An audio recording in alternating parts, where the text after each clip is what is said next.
ఓం శ్రీ మాత్రే నమః. నమస్తే అండి. ఎలా ఉన్నారండి? అంత బాగున్నారా? నేను కూడా బాగున్నానండి. ఇవి కోకోకాయలు మీకు తెలుసా? వీటితో చాక్లెట్లు తయారవుతాయంట, క్రీమ్ తయారవుతుందంట.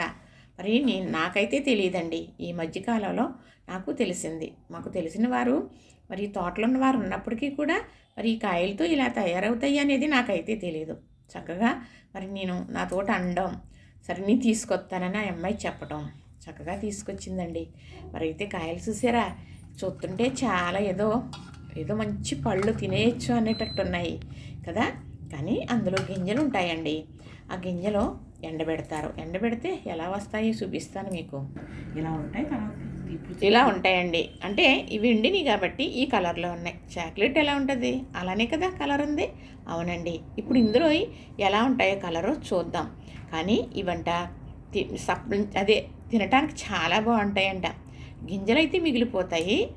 దాని ఒక దూసు ఉంటుంది కదా, దానివల్ల ఒంటికి మంచి సలవ చేస్తుందట, నొప్పులు తగ్గుతాయంట, తింటారంట. అయితే మరి ఒక కాయ మేము పగలగొట్టడం, అది ఒక పంచదార పాకంలాగా వచ్చిందండి. అది చాలా బాగుందన్నమాట, ఒక జాములాగా. అది తింటారో అత్తయ్య అని మా మేనగోడలు చెప్పింది.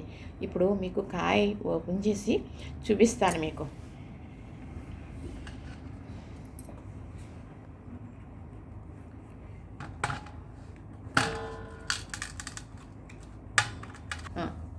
ఇప్పుడు చక్కగా దాన్ని ఓపెన్ చేసి చూపిస్తానండి.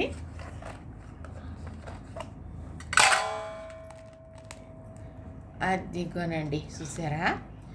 ఆ గింజలు మాట. ఒకసారి గింజలు కూడా తీయమ్మా. అవిగోనండి గింజలు, చూసారా ఎలా ఉన్నాయో? ఇదిగోనండి ఈ గింజలే ఆ గింజలు ఈ గింజలు అన్నమాట. ఎండిన తర్వాత ఇలా ఉంటాయి. ఇవి అవే కిలోలు ఎక్కడ అమ్ముతారంటండి, కొనుక్కెళ్తారంట, అక్కడ తయారవుతాయి. ఇలా ఉంది. ఇవి ఇలా ఉంటాయని నాకు ఇప్పటి వరకు తెలీదు. ఇది విధానం ఎలా చేస్తారనేది నాకు మాత్రం తెలియదండి. మీకు కనుక తెలుసుంటే మాకు కామెంట్ పెట్టండి. మరి మాకు కూడా తెలుసుకోవాలని ఉన్నది. చూసారా గింజలు ఎలా ఉన్నాయో చూడటానికి? అవి చక్కగా మనం అది సీతాఫలం తింటాం కదా, అలాగా తినొచ్చు. మంచి స్వీట్ ఉంది, మంచి కొంచెం అదేనండి మనం కొంచెం లెమన్ కలిపినట్లు చాలా బాగుంది. కానీ ఆరోగ్యమట నాకైతే తెలీదు. చూసారా? అవి చూస్తే ఏదో వాడుకునే కప్పుల్లాగా కూడా ఉన్నాయి. ఇదిగో కాయలు ఇవి.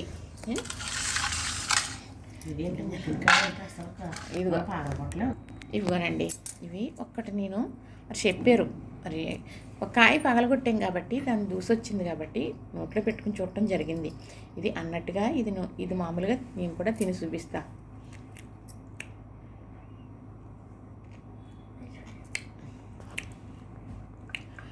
చాలా బాగుందండి. రుచి అనేది చాలా బాగుంది. అంటే ఇవి తర్వాత ఇలా అంటే మనం ఏదో తింటే మంచిదంటే ఈ తినడానికి అమ్మరు ఇలాగా. ఈ గింజలు చాక్లెట్ తయారవడానికి మాత్రమే కిలోల లెక్కన అమ్ముతారట. ఇవన్నీ పగలగొట్టేసి ఒక దాంట్లో వేసేసి ఉంచుతారట. అది కొంచెం పాడైపోయినట్లుగా వస్తే స్మెల్ కూడా పెద్ద బాగోదు. అవి తర్వాత గింజలు అయితే వాడుకుంటారు కాబట్టి అలా మగ్గబెడితేనే అసలు మనకి అలా తయారవుతాయంట. కానీ ఇలా తింటేనండి సీతాఫలం కన్నా రుచిగా ఉంది, చాలా బాగుంది. నాకు తెలియదండి, మా మేనగోళ్ళు చెప్పింది ఇలా తింటారు అత్తయ్య, చాలా బాగుంటుంది అని. లంక ప్రదేశాలు ఉంటాయండి మాకు చేసి, అక్కడ మాత్రమే లభిస్తాయి. ఎందుకంటే ప్రత్యేకంగా తోటలు ఉంటాయన్నమాట. మొన్నసారి నేను గింజలు కూడా పెట్టాను, అవసరం అనుకుంటే చూడండి, ఎక్కడో ఉంటుందండి వీడియో. చూశారు కదా? ఈ గింజలు ఇలా అవుతాయన్నమాట. ఇవి లోపల కూడా చిన్నది పగలగొట్టు కొంచెం లోపల సేమ్ టు సేమ్ చాక్లెట్ లాగే ఉంటుంది.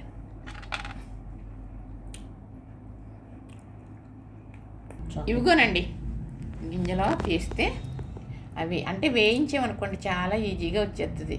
చూసారా? సేమ్ టు సేమ్ ఎలా ఉంది? చాక్లెట్ కలర్లోనే ఉంది కదా. ఇది ఇలా ఉంటుంది అన్నమాట పప్పు లోపల. ఇది వేయించి ఏదో చేస్తారటండి, నాకైతే తెలీదు. మీకు తెలిస్తే చెబుతారని అనుకుంటున్నాను. చూసారు కదా? నచ్చింది కదా? ఇయ్యానండి కాయలేమే కాయలు. చూసారు కదా? ఈ వంటం కూడా నాకు తెలియదండి, వాడుక అసలు మాకు తెలియదు అసలు. చూసారు కదా? నచ్చింది కదా? లైక్ చేయండి, షేర్ చేయండి, సబ్స్క్రైబ్ చేయండి.